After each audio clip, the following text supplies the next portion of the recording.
Hello BookTube, I have a book haul for you this Saturday. Earlier this week I put in an order with Majors & Quinn, the bookstore in Minneapolis, Minnesota.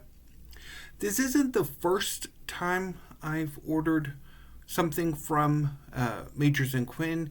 I have ordered a few things from them before, but through Libris, a used book website that brings together a number of independent and smaller chain used bookstores.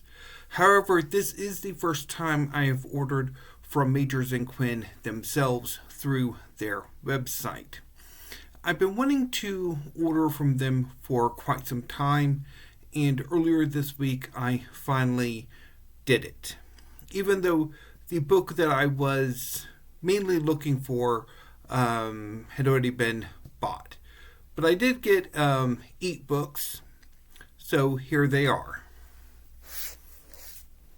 First up is Go Tell It on the Mountain by James Baldwin. Mountain, James Baldwin said, is the book I had to write if I was ever going to write anything else. Baldwin's first major work, Go Tell It on the Mountain, has established itself as an American classic, with lyrical precision, psychological directness, resonating symbolic power, and a rage that is at once unsettling, unrelenting, and compassionate.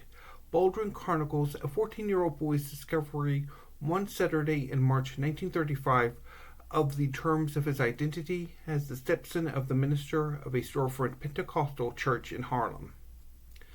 Baldwin's rendering of his protagonist's spiritual, sexual, and moral struggle of self-invention opened new possibilities in the American language and in the way Americans understand themselves. I have long wanted to read James Baldwin, and I'm finally getting around to doing that. The Librarianist by Patrick deWitt.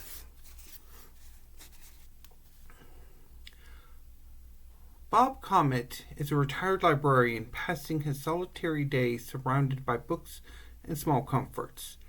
Hoping to fill the void he's known since retiring, he begins volunteering at a senior center. Here, following a happenstance brush with a painful complication from his past, the events of his life and the details of his character are revealed. Behind Bob's straight man facade is the story of an unhappy child's runaway adventure, of true love won and stolen away, of the purpose and pride found in the librarian's vocation, and of the pleasures of a life lived on the side of the masses. With his inimitable verve, humor, and compassion for the outcast, Patrick deWitt has written a wide-ranging and ambitious celebration of the extraordinary in the so-called ordinary life. So I've heard a lot of great things about Patrick deWitt, and I'm looking forward to seeing for myself.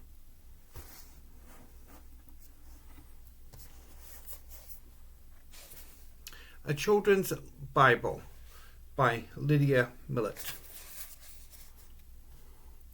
A Children's Bible follows a group of 12 eerily mature children on a forced vacation with their families at a sprawling lakeside mansion. Contemptuous of their parents, the children decide to run away when a destructive storm descends on the summer estate, embarking on a dangerous foray into the apocalyptic chaos outside. Lydia Millet's prophetic and heartbreaking story of generational divide offers a haunting vision of what awaits us on the far side of Revelation. So this novel was on a finalist for the National Book Award sometime around, I think, 2020, and was one of the ones that really attracted me. But it's been a while since... took me a while to finally get around to picking it up. Next is The Things They Carried by Tim O'Brien. They carried malaria tablets, love letters, 28-pound mine detectors, dope, illustrated Bibles, and each other. And if they made it home alive, they carried unrelenting images of a nightmarish war that history is only beginning to absorb. Since its first publication, The Things They Carried has become an unparalleled Vietnam Testament, a classic work of American literature, and a profound study of men at war that illuminates the capacity and the limits of the human heart and soul. I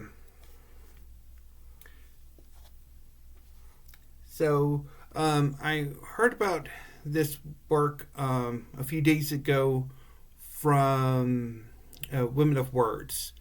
I think this was Book Chat with Pat's selection for her 3 contemporary works that should be canonical. So I decided to pick it up. The next book is a reacquisition, The English Patient by Michael Ondaatje. With ravishing beauty and unsettling intelligence, Michael Ondaatje's Booker Prize-winning novel traces the intersection of 4 damaged lives in an Italian villa at the end of World War II. Hannah, the exhausted nurse, the maimed thief Caravaggio, the wary sapper Kip, each is haunted by the riddle of the English patient, the nameless burned man who lies in an upstairs room and whose memories of passion, betrayal, and rescue illuminate this book like flashes of heat lightning. So this is the movie tie-in cover, which annoys me. I was hoping for the earlier cover with a sepia tone picture of a man in a desert, but this will do. I read The English Patient for the first time about 20 years ago and loved it and stupidly got rid of it. And I've been wanting it back in my collection for years now, and I finally have re-added it. Next is Olive Kitteridge by Elizabeth Strout.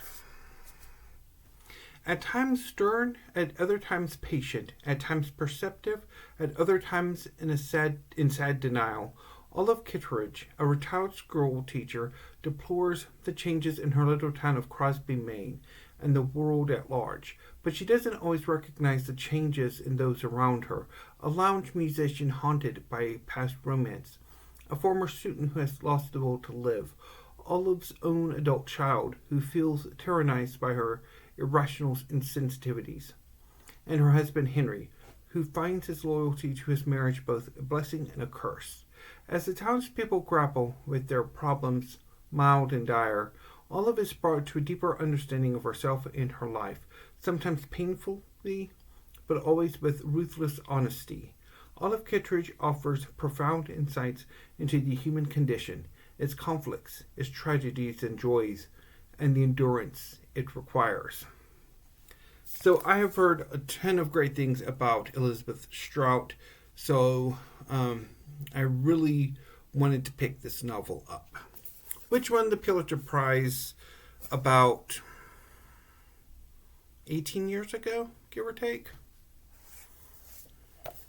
So the next book is another reacquisition, The Passion by Jeanette Winterson.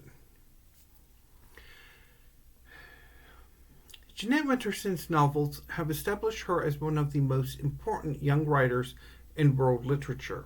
The Passion is perhaps her most highly acclaimed work, a modern classic that confirms her special claim on the novel.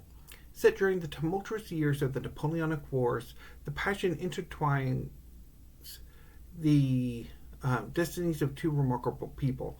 Henri, a simple French soldier who follows Napoleon from glory to Russian ruin, and Villanelle, the red-haired, web-footed daughter of a Venetian boatman, whose husband has gambled away her heart.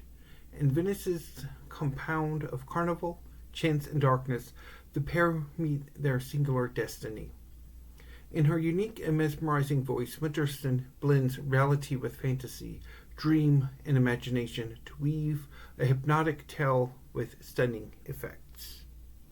So I had this about the same time I had The English Patient, read it, really enjoyed it, and stupidly got rid of it. And so I'm quite happy to have it back in my collection. And finally, The Female Persuasion by Meg Wolitzer. Greer Kadetsky is a shy college freshman when she meets the woman who will change her life. Faith Frank, dazzlingly persuasive and elegant at 63, has been a pillar of the women's movement for decades, a figure who inspires others.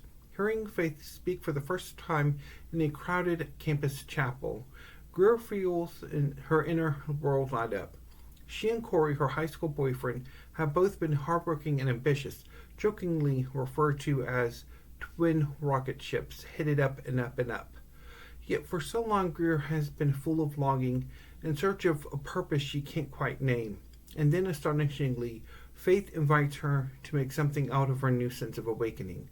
Over time, Faith leads Greer along the most exciting and rewarding path of her life as it winds toward and away from her meant-to-be love story with Corey and the future she'd always imagined. The Female Persuasion is a novel about power and influence, ego and loyalty, womanhood and ambition. It acknowledges the flame we all hope is flickering inside us, waiting to be seen and fanned by the right person at the right time. So again, I have heard a lot of great things about Meg Wolitzer, especially from A Book Olive. So I'm really looking forward to trying this novel out as well. So to do a quick Tower, The Female Persuasion by Meg Wolitzer. The Passion by Jeanette Winterson. Olive Kitteridge by Elizabeth Strout. The English Patient by Michael Ondaatje.